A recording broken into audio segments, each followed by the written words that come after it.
Hello everyone, इस particular video के अंदर मैं आपको चाइना के दोगलेपने के बारे में बताऊंगा। किस तरह चाइना एक तरफ कहता है कि हमें ग्लोबल टेररिज्म से मिलकर लड़ाई लड़नी चाहिए और दूसरी तरफ वहीं भारत के द्वारा प्रपोज करे गए ग्लोबल टेररिस्ट को ब्लैकलिस्ट होने से यूनाइटेड नेशन सिक्योरिटी काउंसिल के अंदर बचा लेता है। हम इस चीज के बारे में समझेंगे। यूनाइटेड नेशन सिक्योरिटी काउंसिल में अगर किसी मेंबर को, किसी एक पर्टिकुलर पर्सन को या फिर एंटिटी को ग्लोबल टेररिस्ट घोषित करना हो या फिर उसको ब्लैकलिस्ट करना हो या फिर उसके ऊपर सैंक्शन लगाने हो तो किस तरह की प्रक्रिया, क्या प्रोसीजर फॉलो होते हैं, ये भी इस वीडियो के अंदर हम समझेंगे। बट पहले हम थोड़ा सा इसके बारे में बात कर लें। आप देखिए यहाँ पे हाफिज सईद नाम का एक आतंकवादी है, ठीक है, ये एक बहुत बड़ा आतंकवादी है। इसके साथ साथ आप देख सकते हैं साजिद मीर नाम का एक आतंकवादी और शाहिद महमूद नाम का आतंकवादी। ऐसे बहुत सारे आतंकवादी, जब भी इनके नाम आप सुनते होंगे तो आपके जहन में एक देश का नाम आता होगा, दैट इज पाकिस्तान। इसमें कोई दो राय नहीं है कि पाकिस्तान इन आतंकवादियों को पालता है, पोसता है, पनाह देता है और भारत के खिलाफ एक स्टेट स्पॉन्सर्ड टेररिज्म की तरह इन आतंकवादियों को यूज करता है। बट अगर हम देखें कि ग्लोबल लेवल पर इन आतंकवादियों का जो संरक्षक है, जो पाकिस्तान से भी ज्यादा इनकी हेल्प करता है ग्लोबल लेवल पर, वो है चीन। चीन यूनाइटेड नेशन सिक्योरिटी काउंसिल का एक परमानेंट मेंबर है और चीन इस ऑफिशियल पोजीशन को यूज करके इन आतंकवादियों को ब्लैकलिस्ट होने से बचाता है, इन आतंकवादियों के ऊपर सैंक्शंस लगने से बचाता है। ये सारी चीजें हम इस वीडियो के बारे में समझेंगे और इन्हीं लिस्ट के अंदर एक और नाम ऐड हो चुका है, अब्दुल रऊफ असगर। अभी 2 दिन पहले एक और नाम ऐड हो गया, अब्दुल रऊफ असगर। इसको भी चाइना ने ब्लैकलिस्ट होने से बचा लिया। तो चाइना ऐसा किस तरह से करता है, ये सारा प्रोसीजर क्या है, इन सब के बारे में पढ़ेंगे। But before that I want to let you know that pathfinder Agnipath batch, ठीक है, पाथफाइंडर अग्निपथ बैच एक ऐसा बैच जिसके अंदर आपको 900 प्लस आवर लाइव क्लासेस मिलेंगी, ठीक है। यहाँ पे आपको कॉम्प्रिहेंसिव कवरेज रहेगा प्रीलिम्स, मेंस एंड इंटरव्यू का। 40 test for the prelims and 10 test for the mains examination will be there. Bharat का सबसे अफोर्डेबल यूपीएससी प्रिपरेशन का बैच। इसके अंदर आप लाइव डीवी कोड यूज कर सकते हैं और 14,999 रुपीज की फीस जो होगी 7,999 रुपीज के अंदर हो जाएगी, राइट। ये डिस्क्रिप्शन में आपको लिंक मिल जाएगा। इसी तरह से हम टेस्ट सीरीज भी लेकर आए और बहुत ही अच्छी क्वालिटी की टेस्ट सीरीज बहुत ही कम प्राइसेस के अंदर लेके आए। 2,999 के अंदर आप प्रीलिम्स की टेस्ट सीरीज देख सकते हैं। इसी तरह से आप मेंस की टेस्ट सीरीज भी ले सकते हैं। 2500 रुपीज के अंदर मेंस की टेस्ट सीरीज भी आपको मिल जाएगी। ये एजुकेटर्स हैं, मैं यहाँ पे आपको इंटरनेशनल रिलेशंस और जीएस पेपर 4 यहाँ पर कंप्लीट मैं आपको पढ़ाऊंगा, राइट। इसी के साथ हिंदी मीडियम के लिए भी हमने बोध बैच निकाला है। यहाँ पर 7,999 रुपीज है, जैसे कि आप देख सकते हैं अग्निपथ बैच के अंदर है। और वही सारी फैसिलिटी हम यहाँ पर भी प्रोवाइड कर रहे हैं। यहाँ पर भी आप लाइव डीवी कोड को यूज करके आप यहाँ पर सब्सक्रिप्शन ले सकते हैं। अब्दुल रऊफ असगर, पहले हम इस आतंकवादी के बारे में कुछ समझ लें, ठीक है, कि आतंकवादी कौन है। तो आप ये देखिए कि आपने सुना होगा IC-814 नाम का एक विमान था हमारा, ठीक है, 1999 के अंदर उसका हाईजैक कर लिया गया था। उसके पीछे का मास्टरमाइंड यही था, अब्दुल रऊफ असगर। इसी तरह से 2001 के अंदर पार्लियामेंट के ऊपर अटैक हुआ था और पार्लियामेंट के ऊपर अटैक करने के पीछे का मास्टरमाइंड भी ये अब्दुल रऊफ असगर ही था। इसी तरह से आप देख सकते हैं कि जो अभी पठानकोट के ऊपर हमारे इंडियन एयरफोर्स के गढ़ के ऊपर, इंडियन एयरफोर्स की बेस के ऊपर जो अटैक किया गया था, उसका मास्टरमाइंड भी ये अब्दुल रऊफ असगर ही था।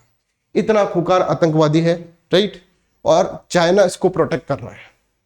कैसे प्रोटेक्ट कर रहा है ये हम समझेंगे। बट बिफोर दैट हम ये समझते हैं कि ये जो आतंकवादी है इसका एक और इसकी आइडेंटिफिकेशन है। क्या आइडेंटिफिकेशन है कि जैश ए मोहम्मद का चीफ जो है मसूद अजहर, उसका भी ये छोटा भाई है। तो आप समझ सकते हैं कि सारे परिवार वाले सब मिलकर आतंकवाद करते हैं पाकिस्तान के अंदर, ठीक है। और पाकिस्तान उनको स्पॉन्सर करता है, उनको एक तरह से स्टेट स्पॉन्सर टेररिज्म करता है पाकिस्तान, और पाकिस्तान लोगों को पनाह देता है। पर इससे भी खतरनाक खेल जो खेल रहा है वो चाइना खेल रहा है। कैसे खेल रहा है ये हम इसके अंदर बताते हैं।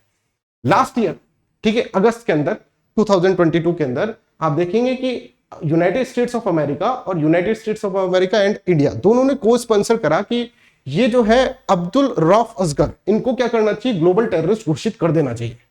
और किसके अंदर, United Nation Security council 1267 sanctions committee के अंदर इनको एक तरह से ग्लोबल टेररिस्ट घोषित कर देना चाहिए। तो हम पहले ही समझते हैं कि United Nation Security council 1267 sanction committee है क्या, ठीक है। तो यहां पर इसके अंदर समझने के लिए हमको ये समझना होगा। देखिए, ये जो कमेटी थी 1999 के अंदर बनी थी और ये कमेटी इसलिए बनी थी क्योंकि उस वक्त बहुत सारे आतंकवादी संगठन पनप रहे थे, जैसे ISI, ठीक है, जैसे आप देख सकते हैं कि अलकायदा, राइट। तो उनके मेंबर्स के ऊपर सैंक्शंस लगाने के लिए कमेटी बनाई गई थी कि यूनाइटेड नेशन सिक्योरिटी काउंसिल की सैंक्शंस के अंदर लगाई जाएगी। इस कमेटी के अंदर आप देखेंगे तो 5 परमानेंट मेंबर्स हैं और 10 नॉन परमानेंट मेंबर्स जो यूनाइटेड नेशन सिक्योरिटी काउंसिल के होते हैं, वो सारे मेंबर्स के अंदर इस कमेटी के मेंबर्स हैं, ठीक है। 5 परमानेंट मेंबर्स में से चीन भी एक परमानेंट मेंबर है और इसी ऑफिशियल पोजीशन का चीन यूज करता है इन आतंकवादियों को बचाने के लिए। देखिए आगे हम समझते हैं कि यहां पर क्या होता है। यहां पर यह देखा जाता है कि अगर इनके ऊपर ग्लोबल टेररिस्ट अगर इसके अंदर घोषित कर दिया जाता है किसी का, तो उसके साथ क्या होता है, उसके जो बैंस होते हैं उसको ट्रेवल कर देते हैं, इंटरनेशनल बैंस को, और उसके जो एसेट्स होते हैं सारी कंट्रीज के अंदर, डिफरेंट कंट्रीज के अंदर जो एसेट होते हैं उन सबको फ्रीज कर दिया जाता है। और कोई एंटिटी मान लीजिए ऐसी है कि जिसको जो टेररिस्ट एंटिटी बन गई है, ग्लोबल टेररिस्ट एंटिटी बन गई है, ठीक है, इस सैंक्शन कमेटी का अनुसार, ठीक है, तो उसके जो सारे एसेट्स उसके फ्रीज कर दिए गए, उसके ट्रैवल बैन भी हो गया उसके मेंबर्स का, और उसने अगर मान लीजिए किसी कंट्री से आम खरीदती है तो वो आम के ऊपर भी एम्बार्गो लगा दिया जाता है, राइट। तो ये 1267 कमेटी का पावर है कि इसके अंदर ये सारे सैंक्शंस लगा दिए जाते हैं, ठीक है। अब देखिए इसके अंदर प्रोसीजर कैसा होता है कि कोई भी मेंबर 10+5 10+5 है ना, 10 नॉन परमानेंट और 5 परमानेंट, ठीक है, तो कोई भी मेंबर स्टेट इसके अंदर प्रपोज कर सकता है, कोई भी इंडिविजुअल ग्रुप या फिर किसी भी एंटिटी के लिए कि भाई हम इसको आतंकवादी घोषित करना चाहते हैं, इसको ग्लोबल टेररिस्ट घोषित करना चाहते हैं, जिससे कि इसके ऊपर ये सारे के सारे सैंक्शन जो मैंने आपको अभी बताए थे वो लग जाए, ठीक है। अब इसके अंदर क्या होता है, इसके अंदर ये बताना पड़ता है कि इन्होंने क्या ऐसी एक्टिविटी करी है, क्या फाइनेंसिंग, प्लानिंग या फैसिलिटेट करा है किसी चीज के लिए, ठीक है, और किस तरह से ये आईएसआई या फिर अलकायदा को हेल्प कर रहे हैं, ये सब चीजें इसके अंदर बतानी होती है। भारत ने पूरा का पूरा मसौदा तैयार करके यूनाइटेड नेशन सिक्योरिटी काउंसिल के अंदर रखा है ना, इसी के लिए अब्दुल रऊफ असगर के लिए कि किस तरह से इसकी एक्टिविटीज जो है ग्लोबल टेररिस्ट की एक्टिविटी की तरह है।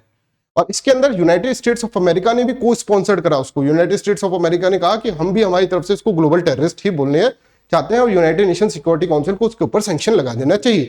फिर देखिए प्रपोजल सेंट, ऐसा करने के बाद प्रपोजल को सेंड किया जाता है सभी मेंबर्स को, और कोई भी मेंबर और वेट करा जाता है 5 दिन का, 5 दिन का वेट किया जाता है कि कोई भी मेंबर इसके ऊपर ऑब्जेक्ट करे, या फिर अगर ऑब्जेक्ट नहीं करता तो उसको प्रपोजल को पास कर दिया जाता है। पर अगर ऑब्जेक्ट कर देते हैं तो उसको पेंडिंग केस के अंदर रख दिया जाता है, ठीक है।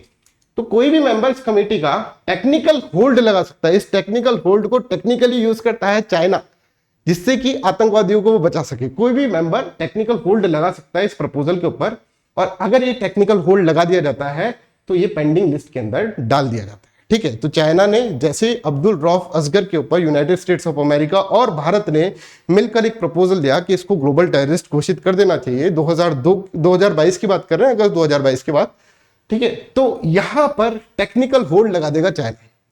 और चाइना कहेगा क्या, चाइना ऐसे कहेगा इसके अंदर कि वी नीड मोर टाइम, हमको ज्यादा टाइम चाहिए ये देखने के लिए कि ये एप्लीकेशन ऑफ सैंक्शन जो है इस इंडिविजुअल के ऊपर सही लगाई गई है कि नहीं लगाई गई है। तो हम इसके ऊपर अपने अलग से रिसर्च वर्क करेंगे, हम अपनी तरफ से इसको देखेंगे, और अगर हम ये पाया जाता है कि ये जो आतंकवादी है, ठीक है, ये जो पर्सन है, ये एक ग्लोबल टेररिस्ट बन के अंदर इन्होंने एक्टिविटी करी, तो ही जाकर हम इसके ऊपर टेक्निकल होल्ड अपना हटाएंगे, ऐसा चाइना का कहना है, ठीक है।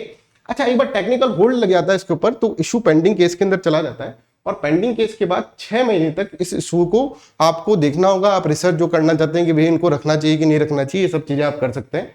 और इसके अलावा एडिशनल 3 मंथ्स भी दिए जाते हैं, ठीक है। At the end of this period, ये पीरियड जब खत्म हो जाता है तो जब टेक्निकल होल्ड के ऊपर वापस पूछा जाता है कि भाई आप टेक्निकल होल्ड हटाना चाहते हैं या फिर कोई और भी टेक्निकल होल्ड इसके ऊपर लगाना चाहता है क्या, अगर नहीं लगाना चाहते हैं तो उसको प्रपोजल को पास किया जाता है कि ये ग्लोबल टेररिस्ट है।